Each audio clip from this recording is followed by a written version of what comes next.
Hey, this is Kelly with Kelly's Magical Realm.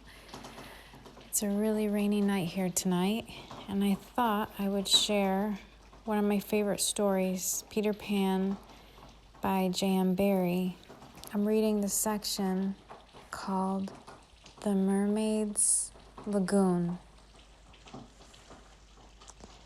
If you shut your eyes and are a lucky one, you may see at times a shapeless pool of lovely pale colors suspended in the darkness. Then, if you squeeze your eyes tighter, the pool begins to take shape, and the colors become so vivid that with another squeeze, they might go on fire.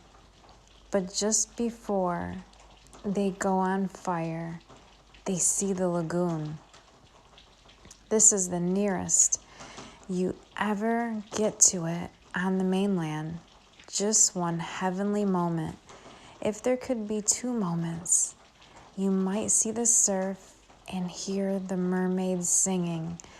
The children often spent long summer days on this lagoon, swimming or floating, most of the time playing the mermaid games in the water, and so forth. You might not think from this that the mermaids were on friendly terms with them.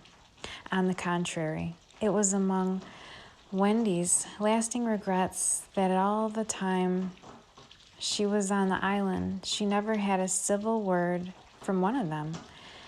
When she stole softly to the edge of the lagoon, she might see them by the score, especially on Marooner's Rock, where they loved to bask, combing out their hair in a lazy way that quite irritated her. Or she might even swim on tiptoe, as it were, to within a yard of them, but then they saw her and dived, probably splashing her with their tails, not by accident, but intentionally. They treated all the boys in the same way, except, of course, Peter, who chatted with them on Marooner's Rock by the hour and sat on their tails while they got cheeky. He gave Wendy one of their combs. The most haunting time at which to see them at the turn of the moon, when they utter strange wailing cries. But the lagoon is dangerous for mortals then, and until the evening of which we have now to tell, Wendy had never seen the lagoon by moonlight, less from fear, for of course Peter would have accompanied her, than because she had strict rules about everyone being in bed by 7.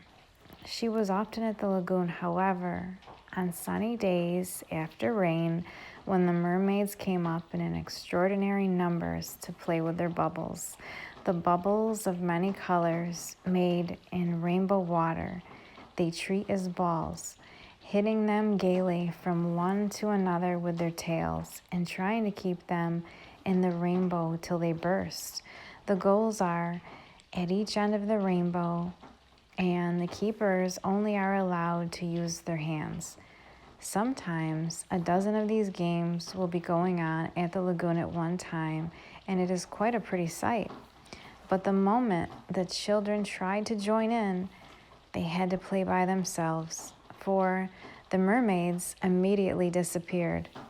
Nevertheless, we have proof that they secretly watched the interlopers and were not above taking an idea from them, for John introduced a new way of hitting the bubble with the head instead of the hand, and the mermaids adopted it. This is the one mark that John has left on the Neverland.